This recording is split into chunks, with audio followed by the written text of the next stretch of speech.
What is a platform? When we say platform, we mean full stack. And like we discussed in lesson 1, that platform is something that your customers can build up over time.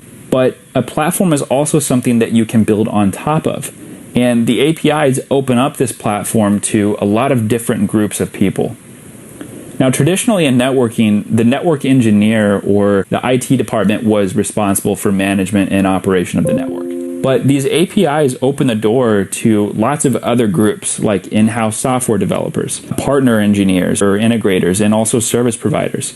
So having this programmable network stack or this platform allows these different groups to build solutions that deliver real business value.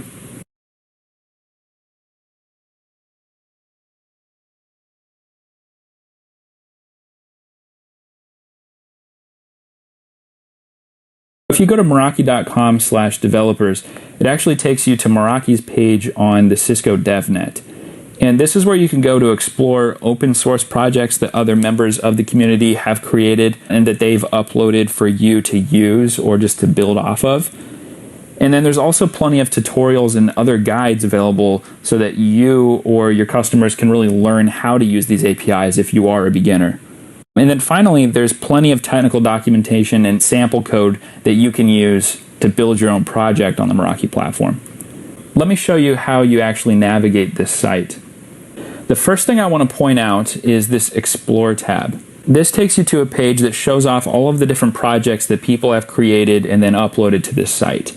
So these were all created by other people, and they've decided to share their code with this community so that you can use it, or maybe you just want to use it as your starting point and you want to build on top of it. But if you're thinking of building something yourself, you should check here first because chances are someone else might have already built it. I can scroll through here and look at these. I can also sort by use case if I want to narrow down my search. I can also sort by technology, and this is going to let you narrow it down based on the API that you're looking into.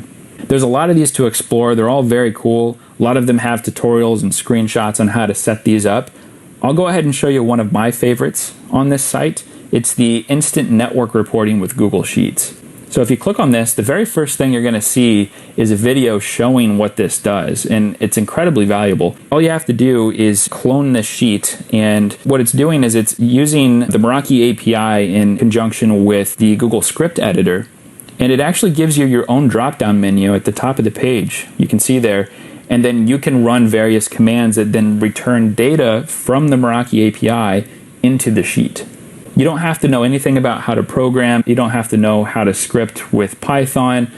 All you have to do is basically clone this sheet, put in your API key, and you're up and running. And the best thing about it is most people are pretty familiar with spreadsheets. I don't really know how to use Python, but I know my way around a spreadsheet. So it's a very easy way to get started, and it makes it very easy to kind of manipulate this data that you would pull from that API.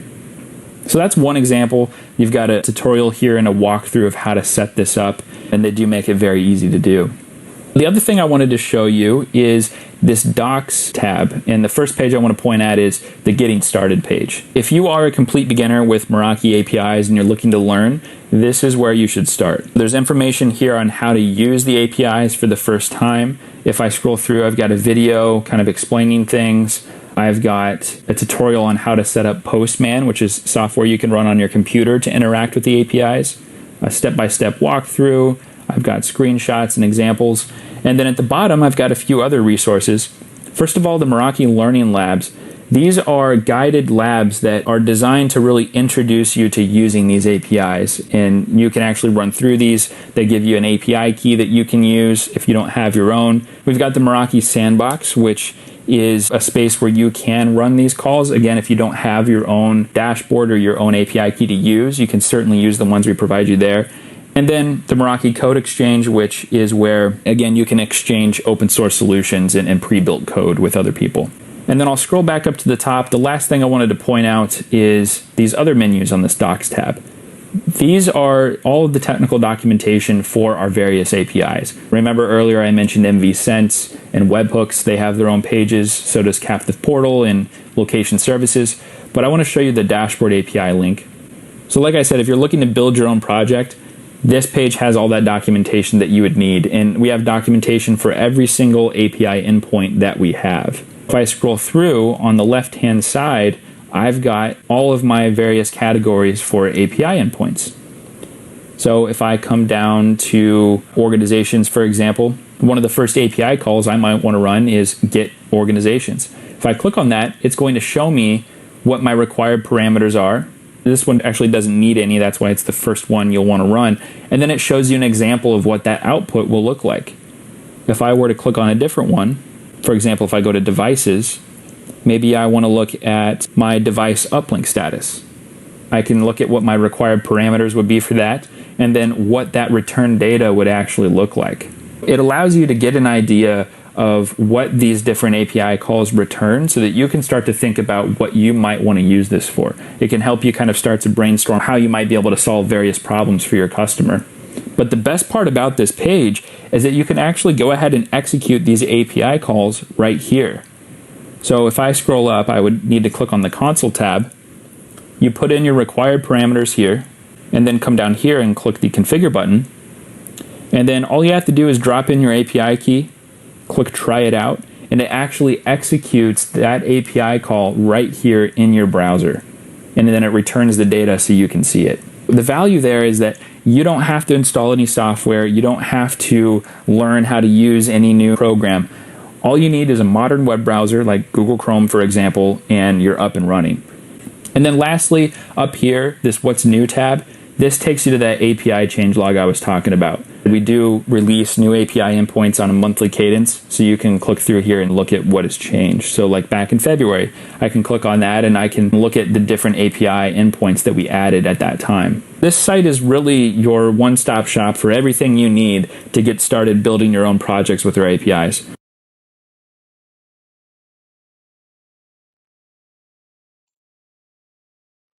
One of our customers is a rental company with a huge presence in the US. They have over 2,000 locations. They've got more than 18,000 employees. But when they decided to upgrade to Meraki at all of their locations, they wanted to do it in a very tight window. They wanted to do it in close to 4 months. And they were also looking to ultimately reduce their IT overhead and the associated costs with that. In just over 4 months, they did roll out Meraki full stack nationwide at over 2,000 locations. And to help them do that, they actually built their own tool to provision a new store. They built a web-based tool with a very limited number of controls that they would give their installers on site so that when they were there installing the gear, all they'd have to do is pull up the site, put in the store number, put in the store address, the state, and then drop in the serial numbers of the devices. The backend tool would then use the Meraki API to create a brand new dashboard network for that site, claim the serial numbers, and then bind that network to their default template where it would then pull down the configurations from that default template that they had already configured. So within just a couple minutes, they had a brand new site completely stood up and online. The installers would obviously install the gear and plug it in. But after that, after they click Create Network, they're up and running. They did deploy Meraki full stack and they built this tool on their own, and it helped them significantly speed up that deployment.